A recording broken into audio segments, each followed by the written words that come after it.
Lanjut, Pak. Oke, lanjut. Nah, di dimensi pemihakan ini ada 3 variabel yang penting. Ada 3 variabel yang penting. Oke, yang pertama adalah berapa sebetulnya persentase APBD untuk pendidikan. Jadi ini berpihak pada pendidikan rakyat. Kemudian yang kedua, berapa persentase APBD untuk kesehatan? Ini berpihak pada kesehatan rakyat.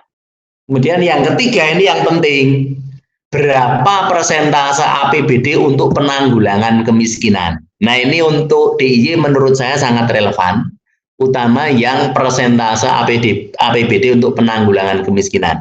Kembali saya tekankan bahwa di dalam dimensi pemihakan ini endingnya adalah kesejahteraan rakyat, penghapusan kemiskinan.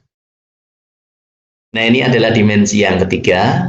Kemudian dimensi yang keempat, ini ada yang mengatakan ini dimensinya BKKBN. Nah, kalau saya mengatakan, oh tidak, semua dimensi itu adalah dimensinya BKKBN. Karena sejak Undang-Undang 52 2009, BKKBN itu menjadi badan kependudukan. Artinya, ketika menjadi badan kependudukan, maka semua hal ihwal yang terkait dengan kependudukan, maka itu adalah core-nya BKKBN.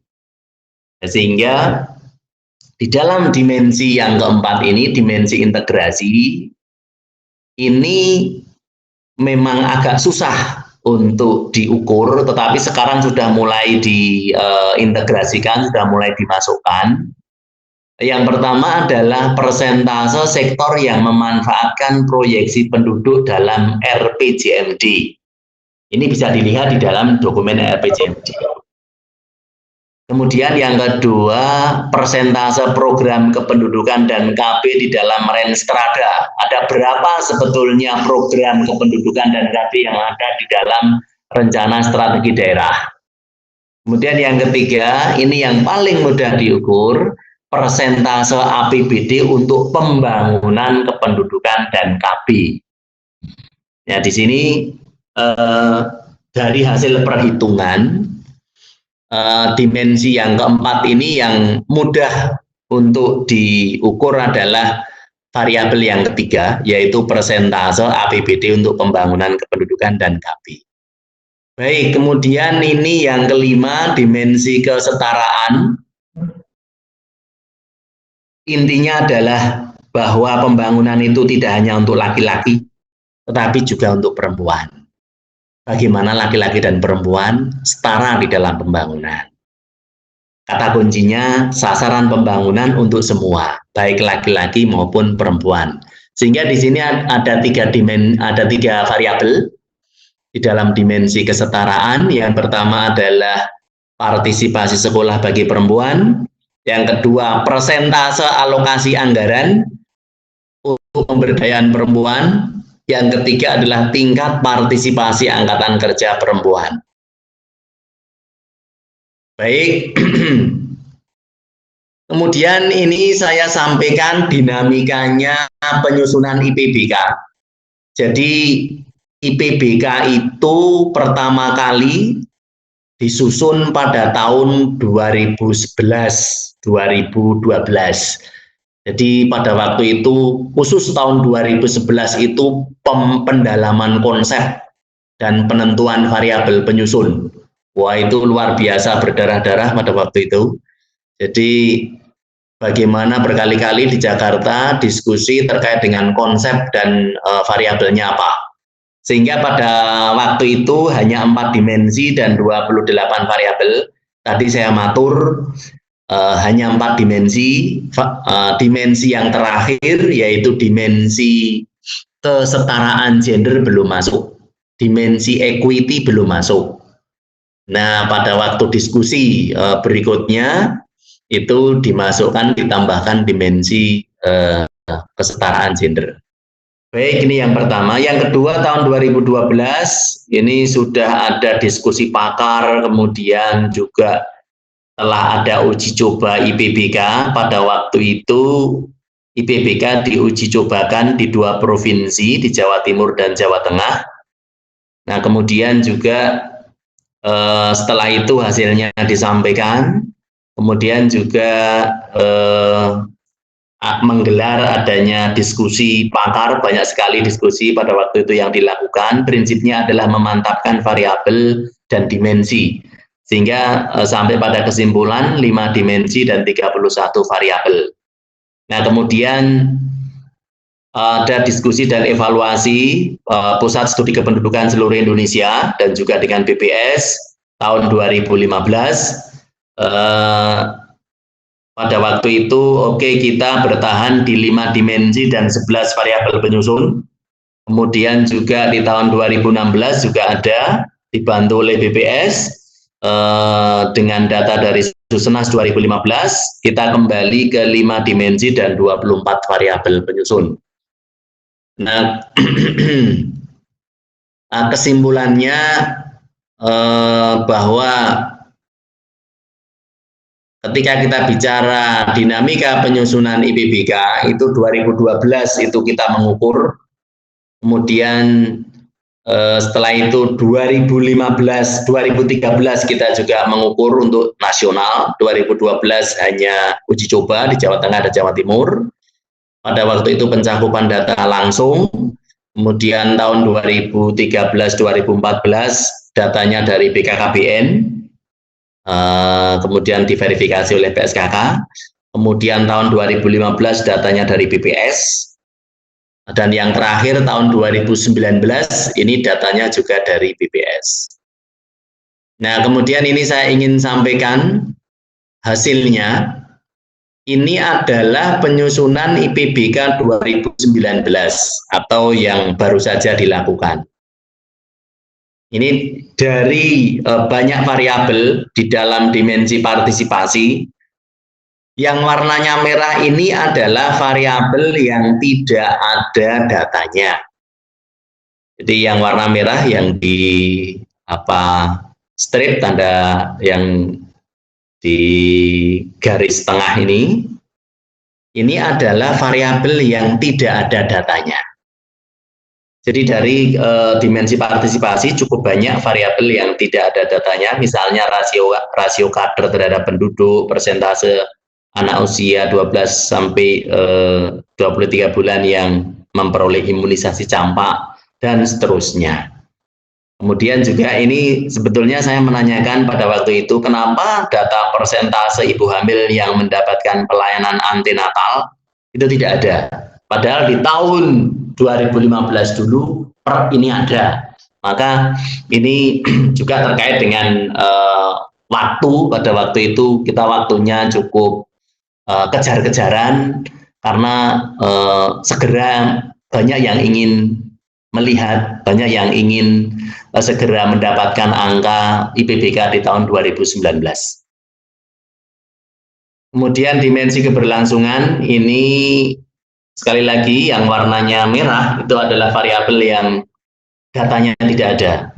Jadi dari dimensi keberlangsungan ada 4 variabel yang datanya tidak ada. Kemudian ini dimensi pemihakan, semua data ada. Kemudian ini yang menarik, dimensi integrasi yang saya harapkan ada semua datanya, karena ini adalah, ada yang mengatakan ini core-nya BKKBN, ya. Ternyata hanya variabel ketiga yang ada. Jadi 403, dimensi keempat variabel yang ketiga itu yang ada, yaitu persentase APBD untuk program kependudukan dan KBI. Kemudian yang kelima, dimensi tidak adalah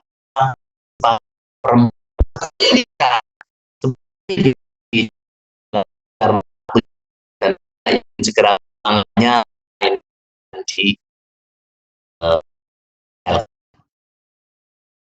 ini adalah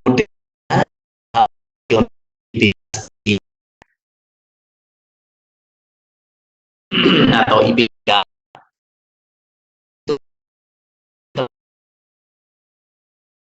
ability integrity diturunkan pada variabelnya, masing-masing dimensi ini nanti ada indeksnya sendiri-sendiri. Pada indeks ini, kalau dia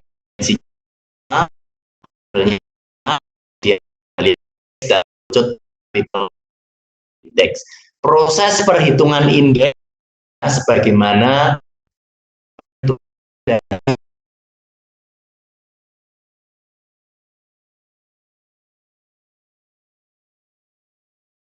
hitungan indeks DI simpan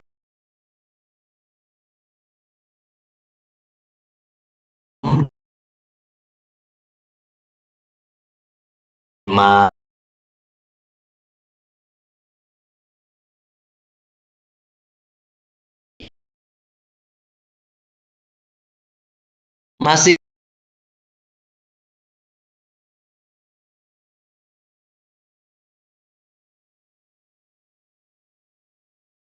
masing-masing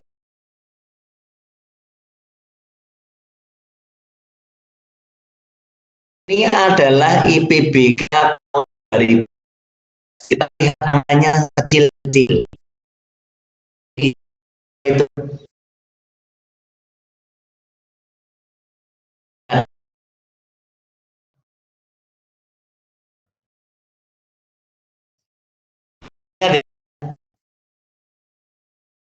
Bayu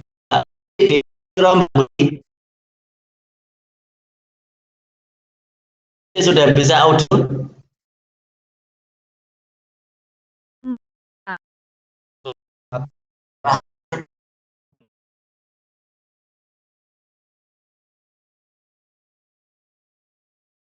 Hal ada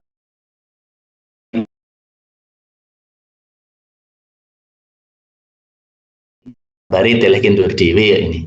Jadi DIY nomor 1 dengan angka indeks atau IPBK 0,61. Jadi pada tahun 2013 DIY angka indeksnya adalah 0,61. Bali nomor 2 0,59. Kemudian Babel Bangka Belitung itu nomor 3 dan seterusnya. DKI nomor 4 ya, DKI nomor 4. Ini tahun 2013. Tahun 2013. Kemudian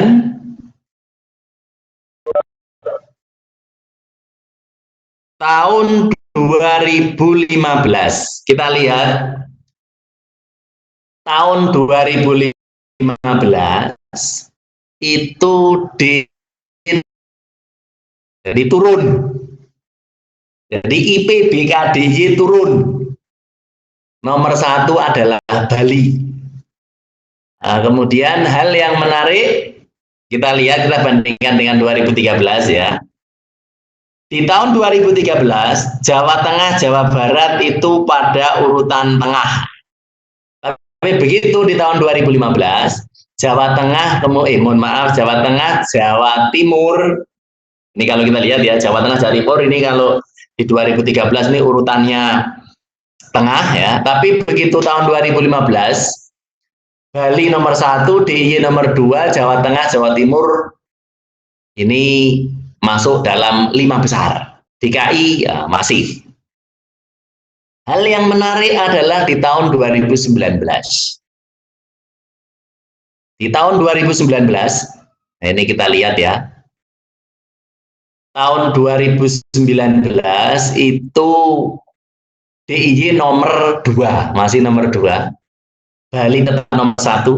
Jawa Tengah, Jawa Timur dan seterusnya. DKI terlempar jauh ya. DKI terlempar jauh ke urutan tengah. Ini yang banyak yang protes ini dari kemarin pada waktu kami presentasikan. Loh, kenapa DKI turun jauh, turun drastis ya?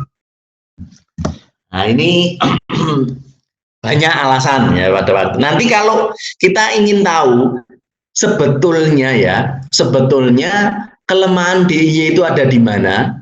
Ini nanti kita bisa sampaikan. Jadi kita bisa khusus untuk menampilkan IPBK-nya DIY. variabelnya apa yang rendah, kemudian di mana rendah, dimensinya apa yang rendah. Ini nanti kita bisa lihat khusus DIY menurut kabupaten kota. Sehingga nanti kita bisa rendahnya DIY itu kabupaten mana. Nah, nanti kita bisa lihat. Yang menjadi penyumbang tingginya DIY kabupaten mana, itu juga nanti kita bisa lihat. Artinya apa? Karena tadi ada variabel, ada dimensi, nanti kita bisa lacak di tiap-tiap variabel dan juga di tiap-tiap dimensi. Mana yang perlu dikembangkan di DIY, mana yang tidak. Sehingga kalau kita lihat di sini, kalau kita lihat ya, nasional tahun 2013 itu 0,48, kemudian tahun 2015 0,5, tahun 2019 0,53. Artinya apa? DIY jauh dari angka nasional. DIY jauh dari angka nasional. Kemudian nilai IPB konsisten tinggi di Bali, DIY, Jawa Tengah, dan Jawa Timur. Sumatera Utara juga begitu, lumayan.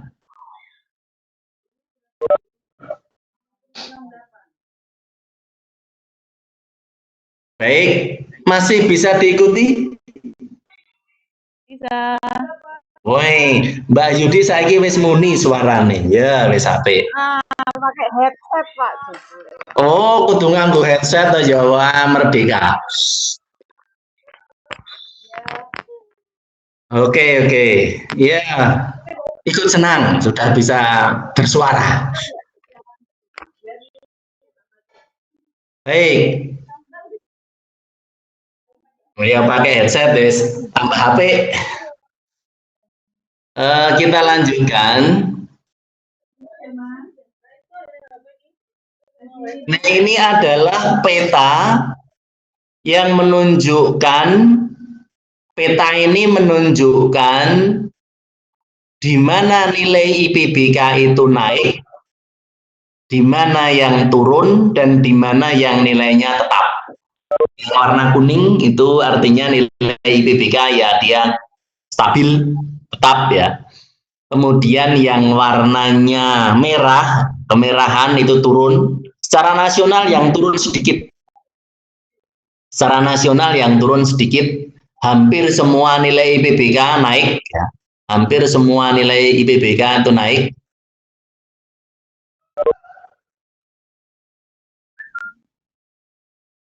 Kita bisa bandingkan antar tahun. Ini adalah antar tahunnya Ibu Fatma. Jadi ini adalah perbandingan antar tahun.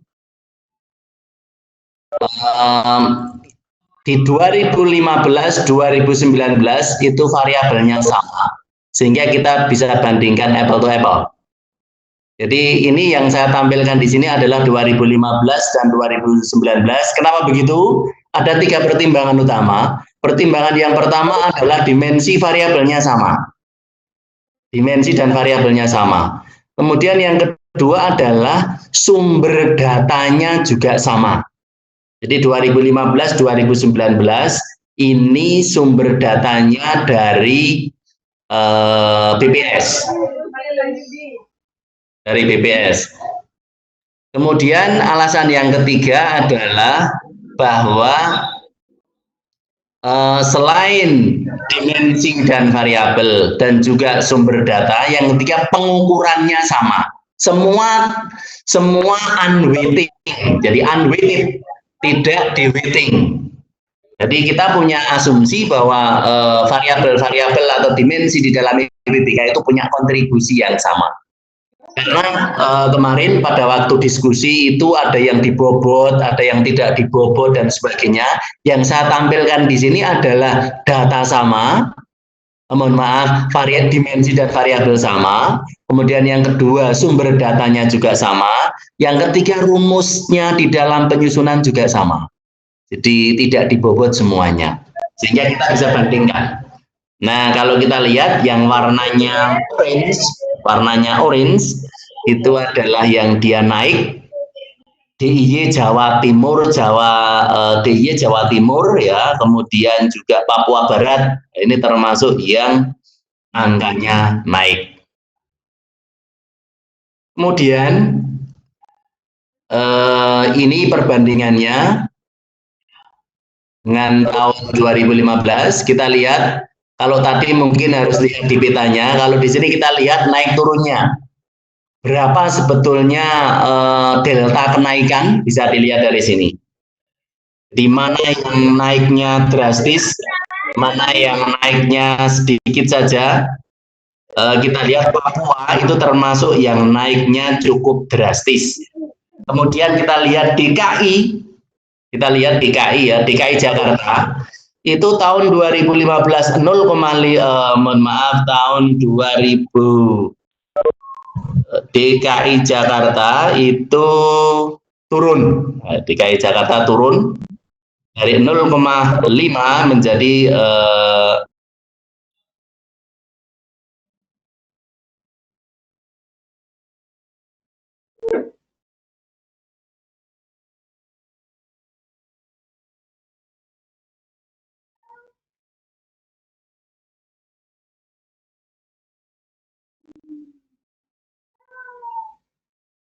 semuanya masih bisa mengikuti? Oke, baik. Oke. Baik, ini hasilnya untuk DIY naik ya. Kemudian kalau kita lihat dari sisi angkanya itu tinggi atau belum, DIY sudah masuk dalam kategori tinggi. Kita lihat di sana warna merah tua ya itu ya. Warna merah tua ini masuk dalam kategori IPBK tinggi. Sehingga kalau ditanya secara nasional mana provinsi dengan IPBK tinggi, ini bisa dihitung dengan jari. Kita lihat, ya semua bisa dihitung dengan jari, tapi artinya sedikit. Gitu. Kita lihat Bali, Jawa Tengah, Bali, DIY, Jawa Tengah, Jawa Timur, itu nilai IPBK-nya dalam kategori tinggi. Yang sangat tinggi di Indonesia belum ada. Yang sangat tinggi di Indonesia belum ada. Kemudian dominan pada angka sedang. Pertanyaannya, yang rendah, apakah ada yang rendah? Kita lihat Papua, dari di Papua, warnanya putih, itu satu-satunya provinsi di Indonesia dengan IPBK rendah. Jadi dominan pada angka sedang, antara 0,4 sampai 0,6, ya. Kemudian hanya 4 provinsi yang pada kategori tinggi, yaitu Bali, kemudian DIY, Jawa Tengah, dan Jawa Timur. Kesimpulannya adalah sebetulnya IPBK di Indonesia itu belum bagus. Sebetulnya IPBK di Indonesia itu belum bagus.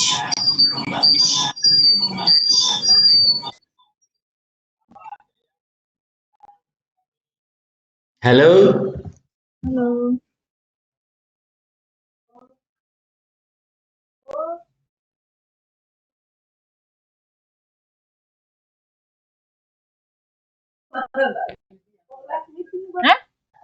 Bisa dilanjut?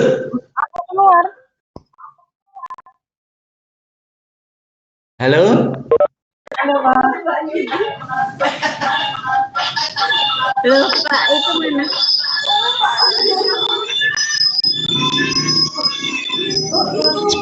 Sebentar. Iya. Sebentar. Saya lanjutkan dulu ya. Iya, Pak. Mbak Anis sudah. Monggo Pak Uki dan saya. Ya. Sekarang Pak Uki monggo dan saya menikah. Bisa mau pakai ini Bu? Bisa.